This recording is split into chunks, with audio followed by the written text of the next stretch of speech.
ഇപ്പോൾ ഒരു പശുവാ അല്ലെങ്കിൽ ആടാ അതുകൊണ്ടൊക്കെ ജീവിക്കുന്ന ആൾക്കാരില്ലേ, അപ്പോൾ അതിന് വല്ല ക്ഷീണവും രോഗമൊക്കെ വന്നു കഴിഞ്ഞാൽ കർത്താവ് കലികളെയില്ല.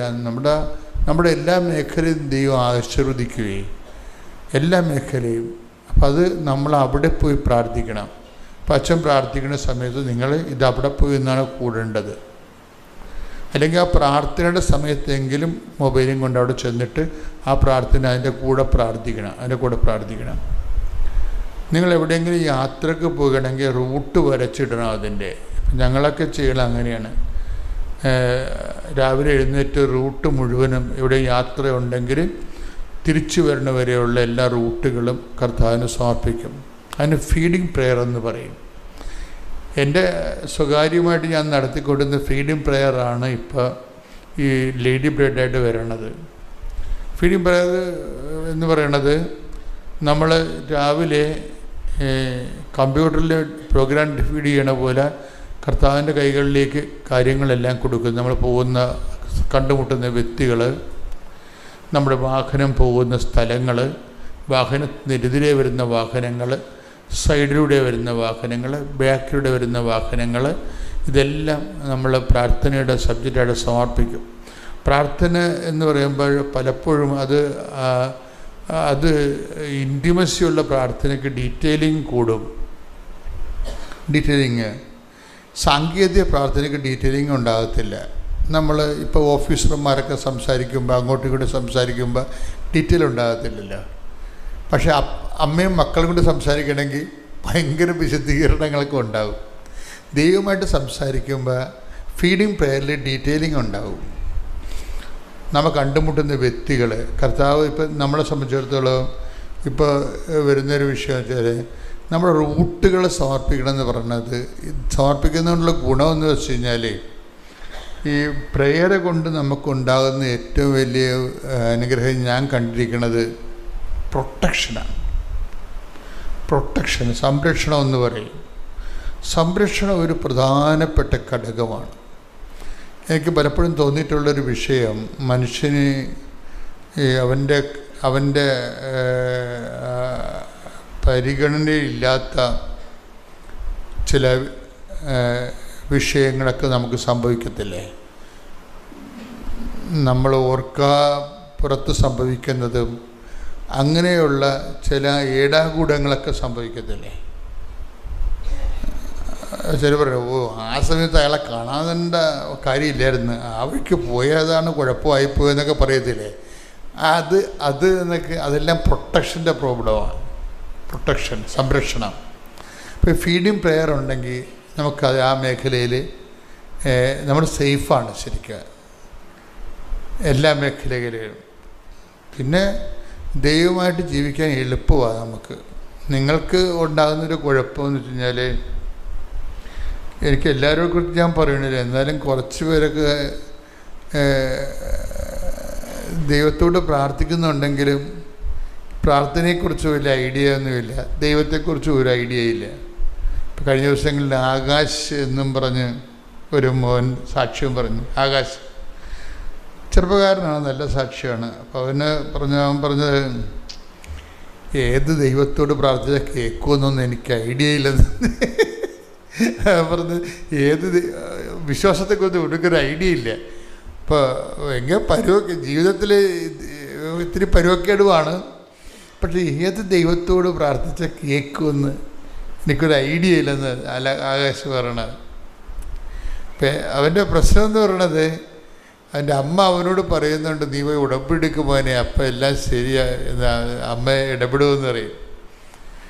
അപ്പോൾ അവൻ്റെ പ്രശ്നമെന്ന് പറയുന്നത് രസകരമായ എന്താ വെച്ചാൽ, ഒന്നാമത്തിൽ പപ്പ മാത്രമേ വീട്ടിലൊരു അപ്പൻ മാത്രമേ ഈ ബ്രെഡ് വിന്നറായിട്ടുള്ളൂ.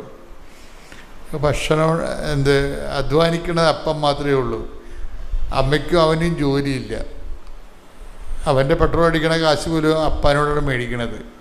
അപ്പം അതുകൊണ്ട് അവൻ അധികം പെട്രോളിന് കറങ്ങാനൊന്നും പോകത്തില്ല. അത്യാവശ്യം കാര്യങ്ങൾക്ക് വല്ല കറണ്ട് ചാർജ് അടക്കാനോ പല പരീക്ഷയ്ക്കോ അല്ലെങ്കിൽ വല്ല ഇതില്ലേ ഈ എംപ്ലോയ്മെൻറ്റിലോ അങ്ങനെയൊക്കെയുള്ള അത്യാവശ്യ കാര്യത്തിനെ പോകത്തുള്ളൂ. കാര്യം കാശില്ലാത്തത് കൊണ്ട് അപ്പായോട് എങ്ങനെയാണ് കാശ് വാങ്ങിക്കണത്? അപ്പായ്ക്ക് കുറച്ച് ശമ്പളം, ഇത്തിരി ശമ്പളമേ ഉള്ളൂ. അപ്പോൾ ഇതുകൊണ്ട് കുടുംബം നോക്കണം, കറണ്ട് ചാർജും അടയ്ക്കണം, വെള്ളക്കരവും കൊടുക്കണം. അപ്പം ഇങ്ങനെ അവൻ്റെ കാര്യം. അപ്പം അത് കുടുംബത്തോടൊരു കൂറുള്ളവനായത് കാരണം ഡെർബാറൊന്നുമില്ല. സാധാരണ പാവപ്പെട്ടൊരു ജീവിതമാണ് ജീവിച്ചു കൂട്ടുന്നത്. അപ്പം അതൊരിക്കലും അപ്പയെ ബുദ്ധിമുട്ടിക്കരുതെന്നുള്ള ചിന്ത ഉണ്ട്. അത് കാരണം ആവശ്യമില്ലാത്ത കൂട്ടുകാരുടെ അടുത്ത് പോവുകയോ അവർ ചിലവ് ചെയ്യുമ്പോൾ നമ്മളും ചിലവ് ചെയ്യണ്ടേ. അപ്പം അതിനുള്ള പാങ്ങില്ലാത്ത കാരണം ഇങ്ങനെയുള്ള ചിലവ് കുട്ടികൾക്കൊന്നും പോകത്തില്ല. കുടുംബത്തോട് കരുതലുള്ള ആളാണ്. അപ്പം അവന് അമ്മ പറയണ്ട, മകനെ നമ്മ ഇനി രക്ഷപ്പെടണമെങ്കിൽ മാതാവ് തന്നെ രക്ഷപ്പെടുത്തണം, നീ പോയി ഉടമ്പടി എടുക്കാൻ പറയാം. അപ്പോൾ ഉടമ്പടി എടുത്തും അങ്ങനെ മാതാവുമായിട്ട് ഈശോയുമായിട്ടൊക്കെ വലിയ ബന്ധമൊന്നുമില്ല, നോൺ ക്രിസ്ത്യനാണ്.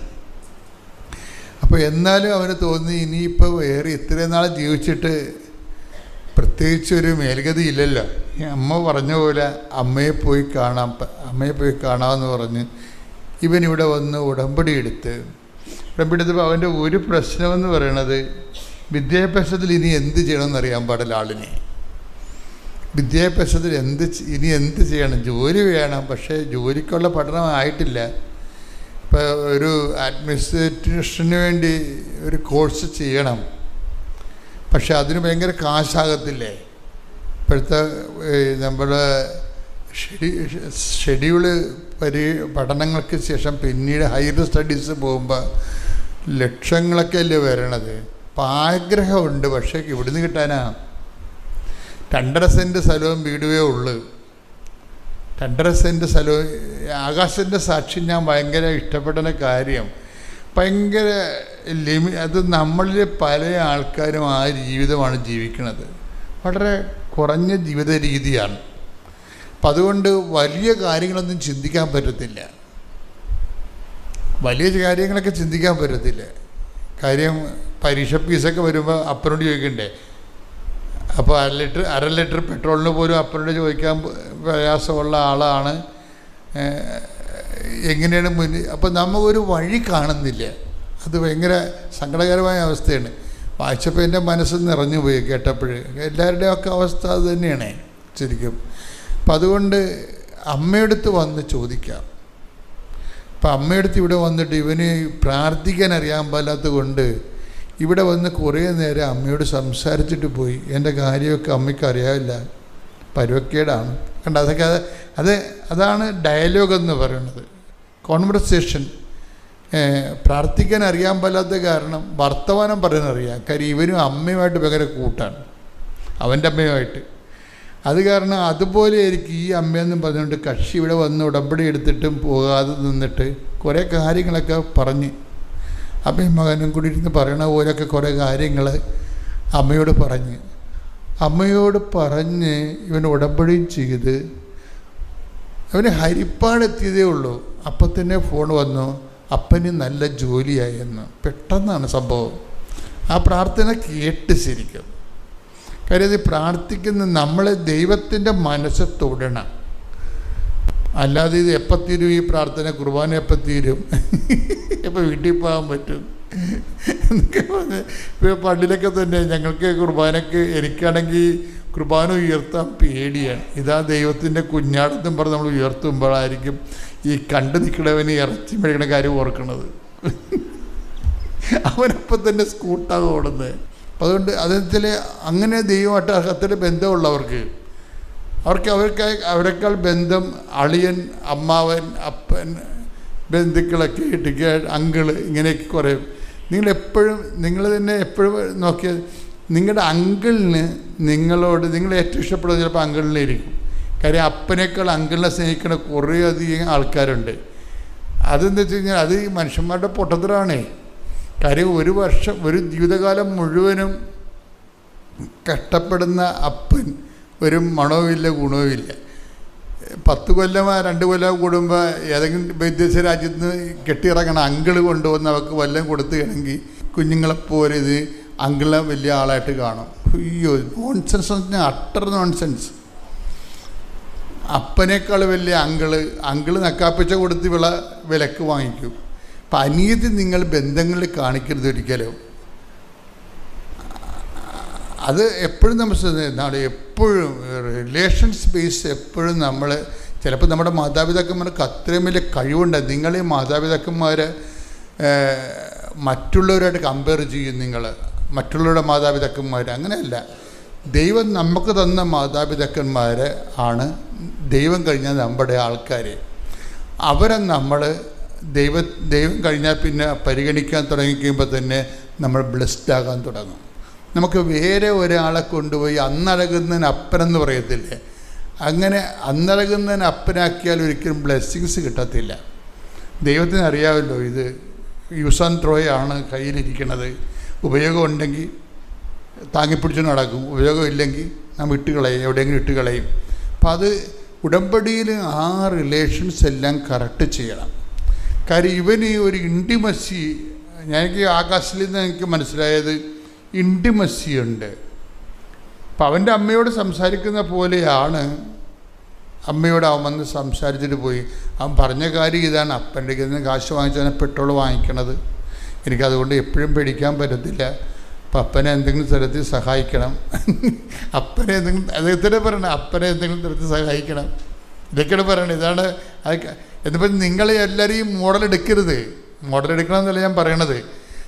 ആ ഒരു അഫെക്ഷൻ എപ്പോഴും മനസ്സിൽ ദൈവത്തോട് ഇടപെടുമ്പോൾ അഫെക്ഷൻ എന്ന് വെച്ച് കഴിഞ്ഞാൽ ആന്തരികമായ ഒരു സ്നേഹം, വാത്സല്യങ്ങളൊക്കെ നമ്മുടെ ദൈവവുമായിട്ടുള്ള ബന്ധത്തിൽ നമുക്കുണ്ടാകണം. ആരാധന ഉണ്ടാകണം, ഒരാരാധ്യമായ ഭയമുണ്ടാകണം. അതേസമയം തന്നെ വളരെ ശിശുസഹജമായിട്ടുള്ള ഒരു സ്നേഹവും വാത്സല്യങ്ങളുണ്ടാകും. അമ്മയാകുമ്പോൾ അതിന് പറ്റിയ ആളാണ് ശരിക്കും. അമ്മ അത് ഉടനെ റൈറ്റ് ആ വിഷയത്തിൽ തന്നെ, അതായത് അപ്പനെയും ഈ 12 മണിക്കൂറിൽ ഇവൻ വന്ന് തിരിച്ചു പോകാനുള്ള സമയത്തിനുള്ളിൽ അവരുടെ കുടുംബം കഴിയാൻ പറ്റുന്ന രീതിയിലുള്ള നല്ലൊരു ശമ്പളത്തിൽ അപ്പനെ പോസ്റ്റ് ചെയ്യും. അപ്പം തന്നെ ഇവന് ഇളക്കാൻ തുടങ്ങും. കാര്യം ഇവൻ ദൈവത്തിൻ്റെ ശക്തി ആദ്യമായിട്ടും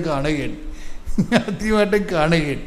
ഇങ്ങനെ ഒന്നും ദൈവത്തെക്കുറിച്ചൊക്കെ ഇവന് അറിയത്തില്ല. ഇത്ര പെട്ടെന്ന് വിഷയങ്ങളിലൊക്കെ ഇടപെടുമെന്നൊന്നും ആളെ അറിയത്തില്ല. കണ്ടോടുകൂടി ആളിങ്ങനെ ഷിവറിങ് ആയിപ്പോയി. പിന്നെ അവന് ഒരു കുറച്ചുണ്ടായിരുന്നൊരു ചിന്തയെന്ന് പറയണത്, അവൻ പറഞ്ഞു അവനിവിടെ വന്ന് അമ്മയോട് പറഞ്ഞു, അമ്മേ ഞാൻ പോയി എങ്ങനെയെങ്കിലും രക്ഷപ്പെട്ടാലേ അപ്പൻ്റെ കുടുംബം രക്ഷപ്പെടുക, കുടുംബത്തിന് കടങ്ങളൊക്കെ ഉണ്ട്, കുടുംബം മേലേത് പിടിക്കണമെങ്കിൽ ഞാൻ രക്ഷപ്പെടണം. കണ്ട ആ പ്രാർത്ഥനയുടെ അടുത്തൊരു സത്യസന്ധതയുണ്ട്. എന്താണ് പറഞ്ഞത്? ഞാൻ രക്ഷപ്പെടണം എന്തിനാണ്? കുടുംബത്തെ രക്ഷപ്പെടുത്താനാണ്. ഇവിടെയുള്ള ചെറുപ്പക്കാർക്ക് അതെല്ലാം കേൾക്കണം. കൃപാസനത്തിൽ ചെറുപ്പക്കാരുടെ എണ്ണം കൂടുതലാണ്. ഞാനത് ഭയങ്കരമായിട്ട് സന്തോഷിക്കുകയും ചെയ്യുന്നുണ്ട്. അതിൻ്റെ അകത്ത് ഓയിൻമെൻറ്റ് വാങ്ങിച്ച് തേച്ച് അന്ന് പുള്ളിയുടെ കാല് ചൊറിഞ്ഞ് മാന്തി മൊത്തം പൊട്ടി നാറി കഴിഞ്ഞപ്പോൾ പുള്ളി ബോധം വന്ന് വേഗം തന്നെ പുള്ളി പറഞ്ഞു, മാതാവേ ഞാൻ മാതാവിൻ്റെ വിശ്വാസത്തെ ഒരു ലംഘിക്കലാണ് ചെയ്തത്. വേഗം തന്നെ അത് ദൂരെ കളഞ്ഞിട്ട് വീണ്ടും എണ്ണയെടുത്ത് തേച്ച് ഇന്ന് അവിടെ ഒരു പാട് പോലുമില്ല. ആ ചൊറിച്ചിൽ കംപ്ലീറ്റ് മാറി. മറ്റൊന്ന് ഏപ്രിൽ 12-ാം തീയതിക്ക് മുമ്പ് എൻ്റെ ഒരു ആൻറ്റി വീട്ടിൽ നിൽക്കാൻ വന്നിട്ടുണ്ടായിരുന്നു. കുറച്ച് ദിവസം നിൽക്കണമെന്ന് വന്നിട്ടുണ്ടായിരുന്നു. അപ്പോൾ ഏപ്രിൽ 12-ാം തീയതി അതിന് അന്ന് ഞാൻ വെളുപ്പിന് 5:30 എഴുന്നേറ്റ് പ്രാർത്ഥിച്ചുകൊണ്ടിരിക്കുമ്പോൾ, ഞാൻ ലൈറ്റൊന്നും ഇടാറില്ല, തിരി മാത്രം കത്തിച്ച് വെച്ച് പ്രാർത്ഥിച്ചുകൊണ്ടിരിക്കുമ്പോൾ പ്രാർത്ഥിച്ച് കഴിഞ്ഞ് കുറച്ച് കഴിഞ്ഞപ്പോൾ ആൻറ്റി വന്നിട്ട് പറഞ്ഞു, മോനെ ഞാൻ അപ്പോൾ എൻ്റെ വീട്ടിൽ ഈ ജപമാലക്ക് തിരി കത്തിച്ച് ഇത്രയും ഹൈറ്റായിട്ടുണ്ട്, ഇങ്ങനെ കത്തിച്ച് അപ്പോൾ ഞാൻ അതിൻ്റെ കടക്കയിലാണ് ഈ തിരി കത്തിച്ച് വെച്ച് പച്ചയും ഈ നീലയും വെച്ച് കത്തിക്കണം. അതിന് ഞാനിത് ചൊല്ലിക്കഴിഞ്ഞു. ആൻറ്റി ഉറക്കത്തിനായിട്ട് വന്നിട്ട് പറഞ്ഞു, മോനെ ഞാനൊരു സ്വപ്നം കണ്ട് ഇവിടെ ഒരു അൽത്താര ഇങ്ങനെ ഒരു കർട്ടനിട്ട് മൂടിയാക്കണ്, അതിൻ്റെ ഉള്ളിലൊരു കുരിശാണ്. അപ്പം ഞാൻ വന്നപ്പോൾ അത് മൂടിയെന്ന് പറഞ്ഞു ആ കർട്ടന. അപ്പോൾ ഞാൻ പറഞ്ഞു അത് വെറുതെ സ്വപ്നമാണെന്ന് പറഞ്ഞു. അന്ന് ഞാൻ നൈറ്റ് പണിക്ക് പോയി. 12-ാം നൈറ്റ് പണി എടുത്തുകൊണ്ടിരിക്കുമ്പോൾ വീട്ടിൽ നിന്നൊരു 3 മിസ് കോൾ കിടക്കണല്ലേ ഫോണിൽ. ഞാൻ വിളിച്ചു ചോദിച്ചപ്പോൾ പറഞ്ഞ്, എടോ ഞങ്ങൾ പച്ചത്തിരി കത്തിച്ച് ഉടമ്പടി പ്രാർത്ഥന ചെല്ലുന്ന സമയത്ത് പെട്ടെന്ന് നീലത്തിരിയുടെ കളർ മാറി മൊത്തം പ്യുവർ വൈറ്റായി എന്ന് പറയും. മക്കളും ഭാര്യയൊക്കെ അതിശയിച്ചു പോയി എന്ന് പറഞ്ഞാൽ മാറി നിൽക്കുകയാണ്. പിറ്റേന്ന് രാവിലെ ചെന്ന് ഞാൻ ഫോട്ടോ കൊടുത്തു, അതിൻ്റെ ആ തിരി ഇന്നും വൈറ്റ് കളറായിട്ട് തന്നെ നിൽക്കുകയാണ്. ഞാൻ കുറച്ചുകൂടി കത്തിച്ച് പിന്നെ ഞാനത് നിർത്തി. ഇപ്പോൾ വേറെ നീലത്തിരിയാണ് എത്തിക്കുന്നത്. ആ തിരി അങ്ങനെ തന്നെ സാക്ഷിയോട്ട് വെച്ചത്. അങ്ങനെ ഒരുപാട് അത്ഭുതങ്ങൾ നമ്മളുടെ ജീവിതത്തിൽ ഇപ്പോൾ വന്നുകൊണ്ടിരിക്കുകയാണ്. അത്രേ ഉള്ളൂ. പിന്നെ മക്കളുടെ പഠന കാര്യത്തിലൊക്കെ നല്ല ഡെവലപ്പ് ഉണ്ട്. ഞാൻ പയ്യന് പരീക്ഷക്കൊക്കെ ഇത്തിരി പുറകോട്ടായിരുന്നു. അപ്പോൾ ഞാൻ പരീക്ഷയ്ക്ക് പോയപ്പോൾ മറ്റേ നമ്മുടെ മാതാവിൻ്റെ രൂപം കൊടുത്തു വിട്ടു, നീ അത് വെച്ച് പരീക്ഷ തന്നെ. അപ്പോൾ എഴുതിയപ്പോൾ അവൻ നല്ല മാർക്കോടെ അവൻ പാസ്സായി. അങ്ങനെ എല്ലാം കൊണ്ടും വളരെ നല്ലൊരു അനുഗ്രഹങ്ങളാണ് ഞങ്ങളുടെ കുടുംബത്തിലേക്ക് വന്നത്. ദൈവത്തിന് സ്തോത്രം. എൻ്റെ പേര് മഞ്ജു. ഞാൻ ശാസ്താംകോട്ട നിന്നാണ് വരുന്നത്, കൊല്ലം ജില്ലയിലെ ശാസ്താംകോട്ട. ഞാനിവിടെ വരുന്നത് എൻ്റെ മെയ് 3 ഞങ്ങളിവിടെ വന്ന് ഉടമ്പടി എടുത്തത്. പക്ഷേ അതിനു മുമ്പ് തന്നെ ഞങ്ങൾ യൂട്യൂബിലൂടെ ഇവിടുത്തെ കൃപാസനത്തിൻ്റെ പ്രാർത്ഥനകളെല്ലാം കേൾക്കുകയും കാണുകയും ചെയ്യുമായിരുന്നു. എൻ്റെ മകൾ കഴിഞ്ഞ വർഷം 10ാം ക്ലാസ്സിലായിരുന്നു പഠിച്ചിരുന്നത്. അപ്പോൾ അവൾക്ക് ഭയങ്കരമായ പുറം വേദന 5-6 മാസം കൊണ്ട് അവൾക്ക് ഒന്ന് ഇനി ഇരിക്കാൻ 10 മിനിറ്റ് പോലും ഒന്ന് ഇരിക്കാൻ കഴിയാത്ത അത്രയും തലവേദന, പുറം വേദനയായിരുന്നു അവൾക്ക്. ഞങ്ങളത് പല ഡോക്ടർമാരെയും കാണിച്ചു, എക്സ്റേ എടുത്തു, ഒരു കുഴപ്പവുമില്ല. പക്ഷേ എന്നിട്ടും പുറം വേദനയ്ക്ക് ഒരു കുറവുമില്ല അവൾക്ക്. അപ്പം 20 എക്സാമിന് ഇടയ്ക്കിടയ്ക്ക് അവധിയുണ്ട്. ആ ദിവസങ്ങളിലൊക്കെ അതിഭയങ്കരമായ പുറം വേദന, കിടന്നുകൊണ്ടാണ് പഠിച്ചു വിടുന്നത്. ഒരു 10 മിനിറ്റ് പോലും ഇരിക്കാനോ ഒന്ന് നിൽക്കാനോ അവസാനം കിടക്കാൻ പോലും പറ്റാത്തൊരവസ്ഥയായിരുന്നു. എക്സാമിന് പോകുമ്പം പെയിൻ കില്ലറും കഴിച്ചുകൊണ്ടാണ് പോകുന്നത്. ഞാൻ കൊടുത്തു വിടും എക്സാമിന്, കാരണം 3 മണിക്കൂർ എക്സാമിന് അവൾക്ക് ഇരുന്ന് എഴുതാൻ പോലും കഴിയാത്ത അത്രയ്ക്ക് പുറം വേദനയായിരുന്നു. ഞങ്ങളിതേക്ക് ഒരു ദിവസം ഞാൻ സ്കൂളിലെ ടീച്ചറാണ്. അപ്പോൾ ഞാൻ സ്കൂളിൽ പോയ വഴിക്ക് ഫോൺ വരുമോ, പുറം വേദന കൊണ്ട് നിലവിളിക്കുമോ അവിടെ. ഞാൻ തിരിച്ച് വന്നിട്ട് ഞാൻ വീണ്ടും ഇങ്ങനെ പെയിൻ കില്ലർ കൊടുത്തിട്ട് ഞാൻ സ്കൂളിലോട്ട് പോയി. തിരിച്ച് പിന്നെ ഞാൻ അപ്പോൾ പെട്ടെന്ന് ഫോൺ എടുത്ത് യൂട്യൂബ് സെർച്ച് ചെയ്തു. ഞാൻ പക്ഷേ ഇനി പ്രാർത്ഥിച്ചാൽ മാത്രമേ ആയിരിക്കും ഇനി അവസാനം ഒരു പോംവഴി എന്നും പറഞ്ഞുകൊണ്ട് യൂട്യൂബ് സെർച്ച് ചെയ്ത് കൃപാസനം കണ്ടു. അങ്ങനെ ഞാൻ പറഞ്ഞു, നീ അച്ഛൻ പ്രാർത്ഥിക്കുമ്പോൾ ആ വേദനയുള്ള സ്ഥലത്ത് പിടിച്ച് പ്രാർത്ഥിക്കാൻ പറഞ്ഞു. അങ്ങനെ പ്രാർത്ഥിച്ചു. പിന്നെ 29-ാം തീയതി എക്സാം കഴിയും, 30-ാം തീയതി ഡോക്ടർ സ്കാൻ ചെയ്യാൻ വേണ്ടി ഡേറ്റ് തന്നു കൊണ്ടുപോകാൻ വേണ്ടി. പക്ഷേ അതിനു മുമ്പ് തന്നെ അവിടെ ആ പുറംവേദന പൂർണ്ണമായിട്ട് കർത്താവ് മാറ്റി തന്നു. യാതൊരു കുഴപ്പവുമില്ല. അവസാനത്തെ എക്സാമൊക്കെ വളരെ നന്നായിട്ടാണ് എഴുതാൻ കഴിഞ്ഞത്. അപ്പോൾ പോയി വരുന്ന ടീച്ചർ പറയും, ഒരു ദിവസവും അനാമിക മാത്രമേ ഉള്ളൂ വിഷമത്തോടെ എക്സാം എഴുതിയിട്ട് വരുന്നത്, കാരണം അവൾക്ക് അത്രയ്ക്ക് ഇരിക്കാൻ പറ്റത്തില്ല. പക്ഷേ ലാസ്റ്റ് ദിവസം പറഞ്ഞത് അവൾ അത്രയും സന്തോഷവതിയായിട്ടാണ് തിരിച്ചു വന്നത്.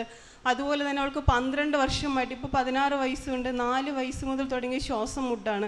ഒരുപാട് ഡോക്ടർമാരെ കണ്ടു, ഹോമിയോയും അലോപ്പതിയും ആയുർവേദവും, എവിടെ ഒരു ഡോക്ടർ നല്ലതാണെന്ന് പറയും ഞാൻ അവിടെ എല്ലാം കൊണ്ടുപോകുമായിരുന്നു.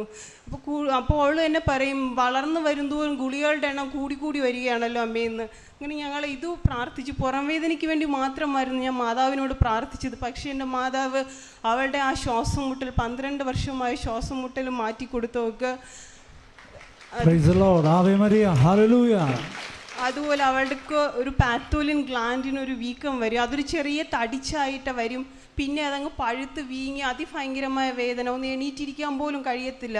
ഞാൻ ഒരുപാട് ഡോക്ടറെ കാണിച്ചു, ഒരു കുഴപ്പവും മാറിയതേ ഇല്ല. അതിങ്ങനെ 2 മാസം കൂടുമ്പോൾ അതിങ്ങനെ വന്നുകൊണ്ടേയിരിക്കും. അവസാനം മെഡിക്കൽ കോളേജിൽ കൊണ്ടുപോയപ്പോൾ ഡോക്ടർ പറഞ്ഞു ആ ഗ്ലാൻഡ് ഇങ്ങ് റിമൂവ് ചെയ്യണമെന്ന്. പക്ഷേ അതിനുശേഷം മാതാവ് അവളെ അനുഗ്രഹിച്ചതിന് ശേഷം അത് പിന്നെ വന്നിട്ടേ ഇല്ല.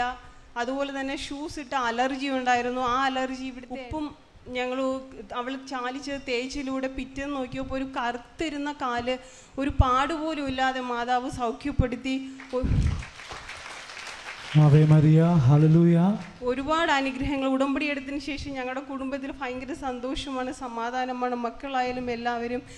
എൻ്റെ കൈവേദന ഉണ്ടായിരുന്നു, ഞാൻ പ്രാർത്ഥിച്ചിട്ട് കൂടിയില്ല. എനിക്ക് ബോർഡിലൊന്നും എഴുതാനൊന്നും കഴിയത്തില്ല, കാരണം അത്രയ്ക്ക് കൈവേദനയാണ്, പൊക്കാനൊന്നും.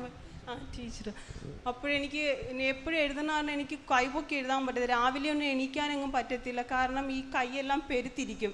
രാവിലെ ഒന്നും ചെയ്യാൻ പറ്റത്തില്ല. പക്ഷേ ഞാൻ എനിക്ക് വേണ്ടി പ്രാർത്ഥിച്ചില്ല. പക്ഷേ എൻ്റെ മാതാവ് എനിക്കത് മാറ്റി സൗഖ്യപ്പെടുത്തി തന്നു. എല്ലാം അനുഗ്രഹങ്ങളും തന്ന ദൈവമാതാവിന് നന്ദിയോട് സ്തോത്രം. യേശുവേ നന്ദി. ഞാൻ എറണാകുളം ഡിസ്ട്രിക്റ്റിൽ നെച്ചൂർ സെൻറ്റ് തോമസ് യാക്കോബായ പള്ളിയിലെ ഇടവാംഗമാണ്. ഞാനിവിടെ ഈ കൃപാസനത്തെപ്പറ്റി അറിയുന്നത് തന്നെ ഞാൻ ഈ 2019 മാർച്ച് 4-ാം തീയതിയാണ്. ഞാൻ അതിനെപ്പറ്റി അറിഞ്ഞപ്പോൾ മാർച്ച് 9-ാം തീയതി വന്ന് ഇവിടെ വന്ന് ഉടമ്പടി എടുത്ത് പ്രാർത്ഥിച്ചു. അന്ന് തുടങ്ങി ഞാൻ എന്നും 2 നേരം ഉടമ്പടി പ്രാർത്ഥനയിൽ എല്ലാ പ്രാർത്ഥനകളും അനുസരിച്ച് ഞാൻ പ്രാർത്ഥിച്ചുകൊണ്ടിരുന്നു. ഞങ്ങൾക്ക് എൻ്റെ ഭർത്താവിന് 2011 ഒരു ബിസിനസ്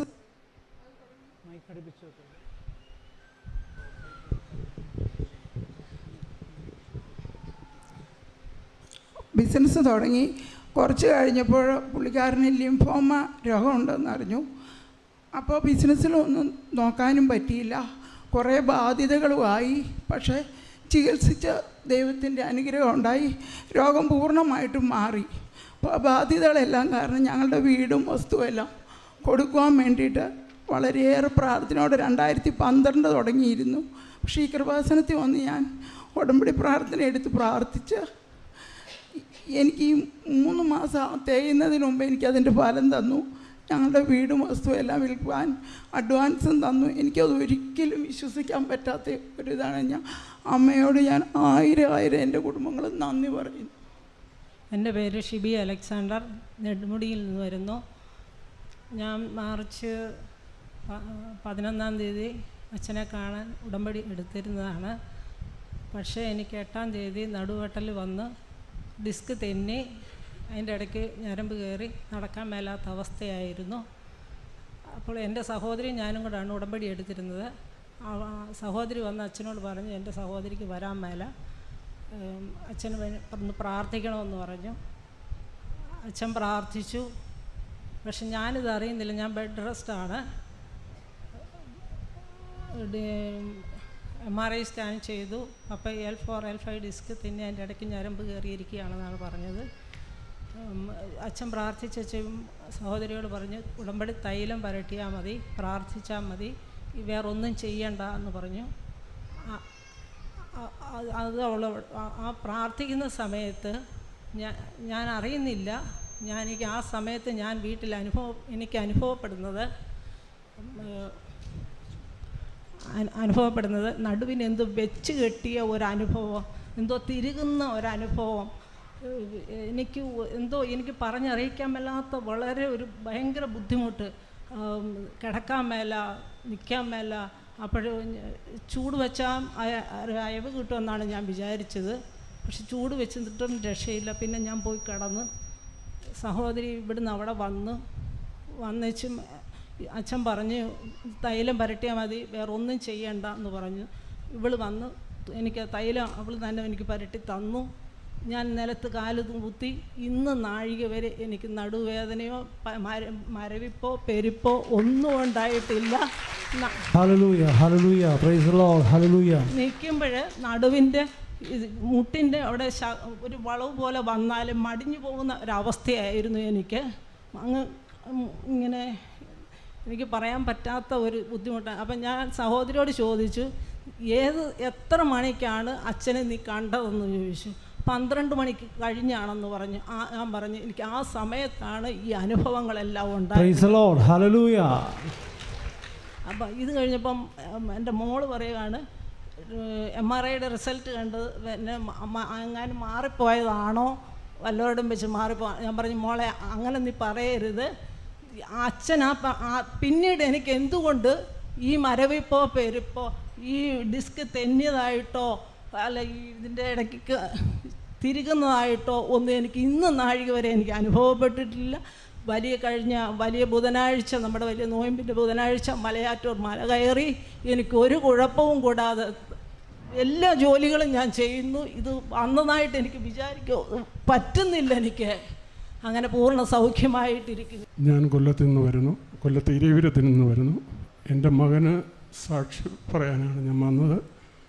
മോൻ BSc നോട്ടിക്കൽ സയൻസാണ് പഠിച്ചത്.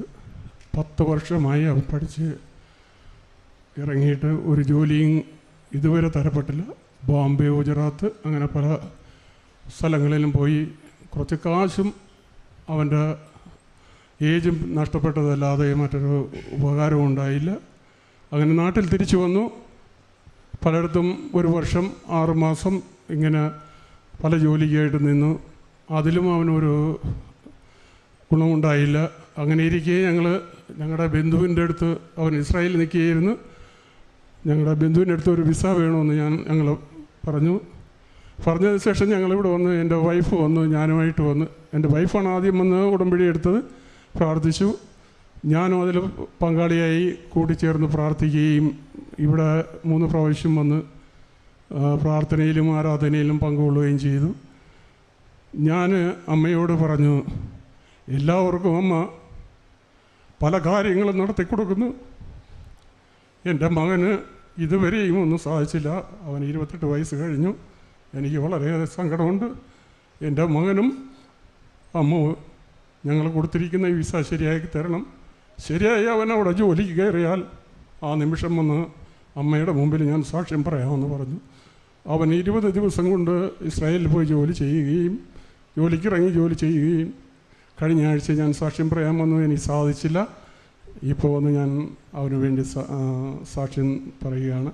ഇത്രയും വലിയൊരു ഉപകാരം നന്മ ചെയ്ത അമ്മയ്ക്കും ദൈവകുമാരനും 1000 നന്ദി അർപ്പിക്കുന്നു.